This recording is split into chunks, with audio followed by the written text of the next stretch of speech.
নামাজে মনোযোগ বসাতে পারছি না, এক্ষেত্রে কি করা উচিত? নামাজে মনোযোগ বসাবার জন্য অনেক করণীয় আছে। নামাজে মনোযোগ ধরে রাখতে পারেন না, এই সমস্যা কি আপনাদেরও আছে ভাই? আছে? নামাজে মনোযোগ ধরে রাখতে পারেন না? আজকে আমি আপনাদেরকে নামাজে মনোযোগ ধরে রাখার জন্য কয়েকটা টিপস, কয়েকটা পরামর্শ দিয়ে যেতে চাই, এবং আমি নিজে এগুলোর উপরে আমল করে আলহামদুলিল্লাহ ফল পেয়েছি, পরীক্ষিত। এরকম আমলগুলোর মধ্যে এক নম্বর হলো, ভালো করে শুনেন, এক নম্বর হলো চোখের হেফাজত করবেন। চোখের, মোবাইলে বা বিভিন্ন ভাবে চোখ দিয়ে হারাম জিনিস দেখেন, মেয়েদের ছবি দেখেন, ফিল্ম দেখেন, নাটক দেখেন, বিভিন্ন হারাম জিনিস দেখেন, এটা আপনি বন্ধ করেন। পরীক্ষামূলক 1 মাসের জন্য আপনি একটু চোখের রোজা করেন, আত্মনিয়ন্ত্রণে করার চেষ্টা করেন। যে পুরুষ নিজেকে নিয়ন্ত্রণ করতে পারে না, সে আবার কিসের পুরুষ, সে আবার কিসের যুবক? নিজেকে নিয়ন্ত্রণ করার চেষ্টা করেন, এবং চোখের হেফাজত যদি আপনি করতে পারেন, আমি আপনাকে লিখিত দিতে পারি, টানা যদি আপনি দীর্ঘদিন আপনি এই কাজটা করেন, ইনশাআল্লাহ আপনি নামাজ এবং যে কোনো ইবাদতের স্বাদ পাবেন। শুরু করবেন অন্তত। দ্বিতীয়ত, হারাম উপার্জন ছাড়তে হবে। কি ছাড়তে হবে? হারাম খাওয়া ছেড়ে দেন, হালাল খাওয়ার গ্রহণ করেন, এটাও ইবাদতে মনোযোগ সৃষ্টি করতে সহযোগিতা করে। তৃতীয়ত, নামাজের জন্য বিশেষ করে বলতে চাই, এই যে পয়েন্টটা এখন বলতেছি নামাজের মধ্যে, এইটা যদি করেন আর আপনি মনোযোগ না আসে, আপনি আমাকে ব্যক্তিগতভাবে জানায়েন যে আপনি ভুল বলে আসছেন। আমি আলহামদুলিল্লাহ এটার উপরে নিজে 100% উপকারিতা পেয়েছি, অনেককে পরামর্শ দিয়ে তাদের মধ্যে উপকারিতা পেয়েছি। সেটা হলো নামাজের টাইমিংটা বাড়িয়ে দেন, অর্থাৎ দীর্ঘ সময় নিয়ে নামাজ পড়েন। আপনার 4 রাকাত নামাজ পড়তে 5-6 মিনিট সময় লাগে, বা 6-7 মিনিট সময় লাগে, আপনি এটাকে ডাবল করে দেন, এবং সূরা ফাতিহা পড়ে একটু অপেক্ষা করে অন্য সূরা পড়েন, একটু সময় নেন। একইভাবে রুকুতে গিয়ে একটু লম্বা সময় ধরে তাসবিহ, সাধারণত আপনি 3 বার তাসবিহ পড়েন, এবার আপনি 6 বার 7 বার পড়েন, 9 বার পড়েন, আরো বেশি করে পড়েন, একটু সময় বেশি নেন। রুকু থেকে উঠেই আবার সিজদায় যান সব সময়, আজকে সেটা করেন না।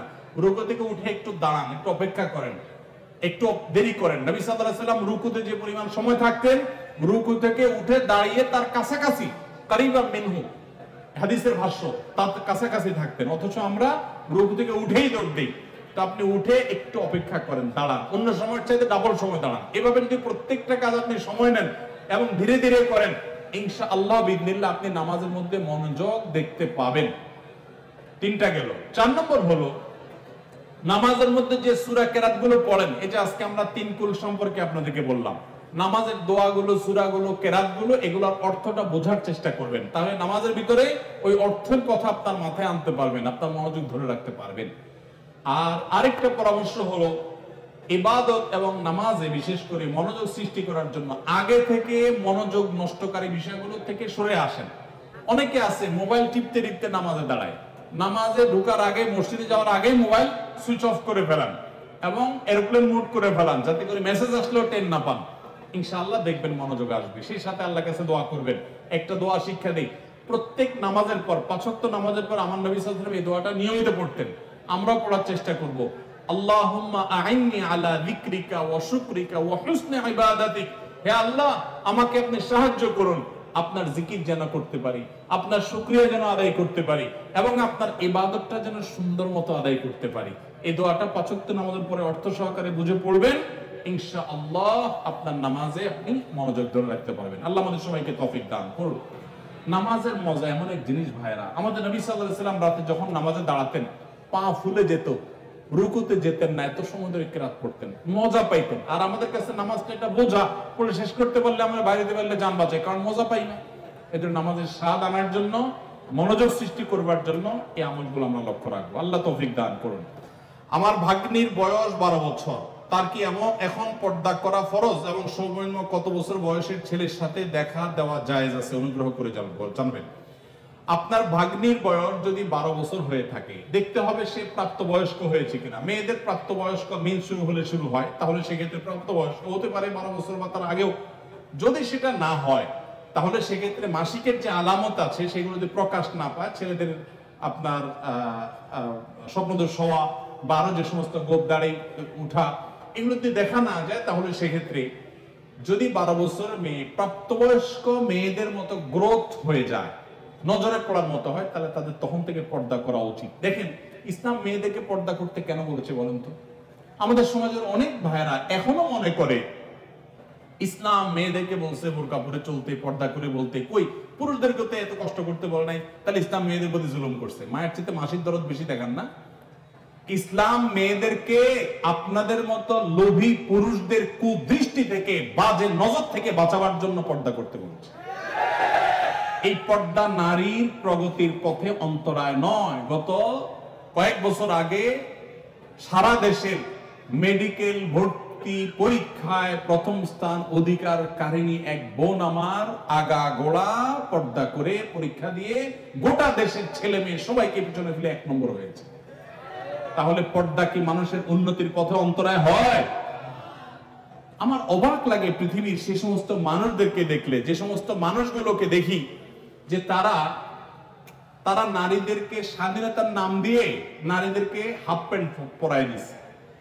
এসির মধ্যে কোন হল রুমে ঠান্ডা, পুরুষগুলো সবগুলো একেবারে ফুল প্যান্ট পরে, আপনার জ্যাকেট পরে সে নিজেকে সেভ করে ফেলছে। আর ওই বেচারি মেয়েকে বুঝাইছে তোমার আধুনিকতা হলো তুমি হাফ প্যান্ট পরো, উপর দিকেও শর্ট, নিচের দিকেও শর্ট থাকো। আমার কথা হলো এই শীত বেচারিদের আছে না নাই?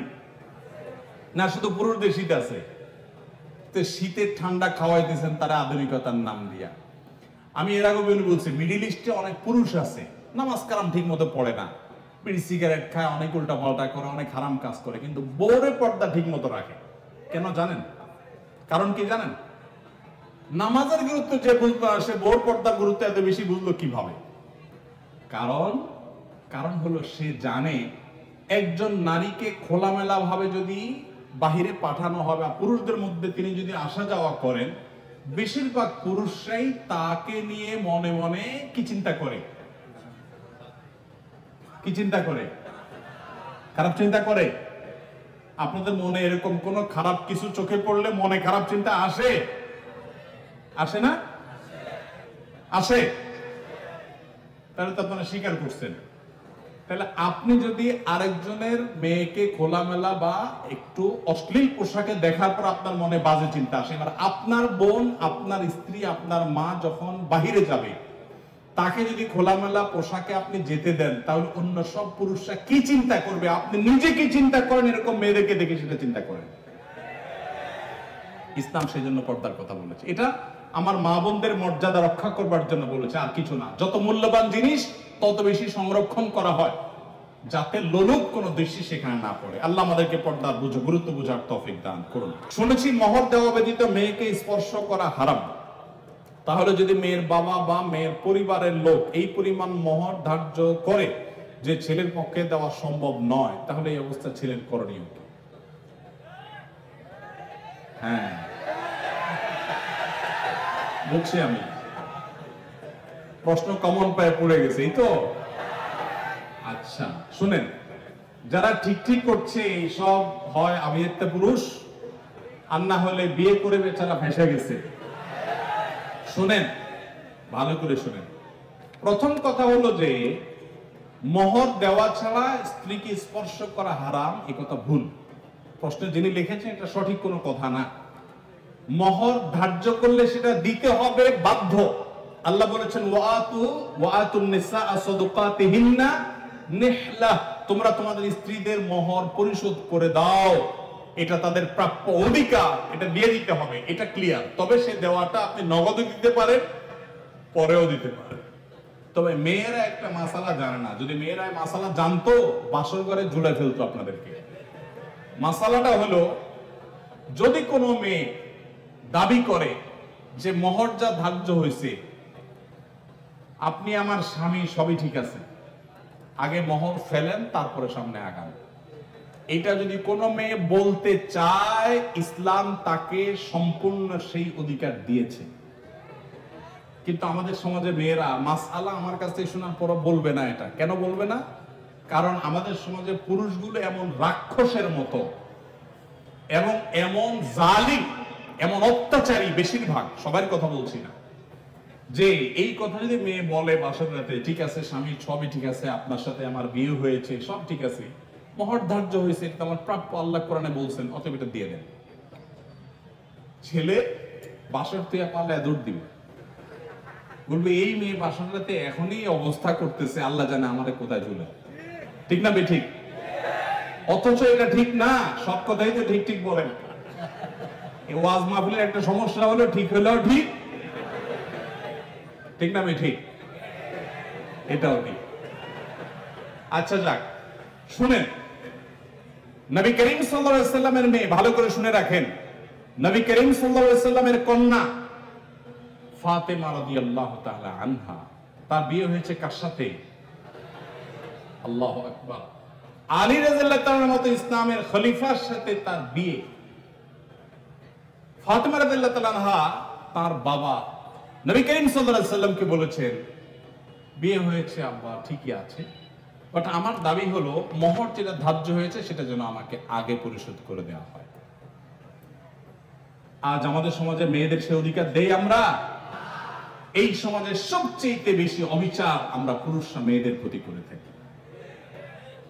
বিয়ে করেছেন আর মোহর পরিপূর্ণ পরিশোধ করছেন এরকম বাপের বেটা যারা, তারা হাত তোলেন। কয়টা বাপের বেটা দেখছেন এখানে? হাত গোনেন তো, কয়টা হাত? স্টেজেও হাত উঠে নাই, নামান, ইজ্জত বাঁচান। উঠছে মানে অল্প স্বল্প উঠছে, আমি সবার কথা বলছি। আমি দিয়ে দিয়েছি আলহামদুলিল্লাহ, আমি হাত উঠেছি। কিন্তু শুনেন, বাকিরা হাত উঠেছেন তার মানে কি সব অবিবাহিত? মোটেই না। কিন্তু মোহর দেন নাই। মোহর যদি ধার্য হয়ে থাকে তাহলে সেটা দিতে হবে, কথা ক্লিয়ার? মোহর না দিলে স্ত্রীকে সেটা হারাম হবে, হারাম। আপনি পাওনাদারের পাওনা না দিলে যেরকম হারাম হয়, স্ত্রীর মোহর না দিলে সেটা গুনাহ হয়। হ্যাঁ, পাওনাদারের পাওনা যেরকম আপনি সময় নিয়ে তার কাছ থেকে 1 বছর 2 বছর পরেও দিতে পারেন, স্ত্রীর মোহরটা এরকম পরে দিলেও আদায় হয়ে যাবে। বাট যদি না দেন, মেরে দেন যে আর স্ত্রী আর কি দিব, সেটা আমার ঘরওয়ালি, তাহলে কিন্তু আপনি ধরা খেয়ে গেছেন। কথা কি বুঝে আসছে? অনেক আমাদের দেশে মেয়েরা এত সহজ সরল। অনেক ছেলে আছে এমন বাটপারের বাটপার, বাসর রাতে বউরে বলে, দেখো এখন মোহর তো ধার্য করছে মুরব্বীরা 10 লাখ, আমি তো 20,000 টাকা বেতনে চাকরি করি, কোত্থেকে দিব এত টাকা? তবে আল্লাহ যদি বাঁচায় এই তো কদিন পর ইটালি চলে যাব, কত টাকা আসবে সবই তো তোমার। এইসব ফুসলানো কথা শুনে বেশিরভাগ সহজ সরল মেয়েরা বলে ফেলে, আরে কি বলেন, মোহর তো আমার লাগবে না, এসব কিছু আমার কিছু লাগবে না, এই মাফ করে দিল আর কি, ধরাটা খাইল।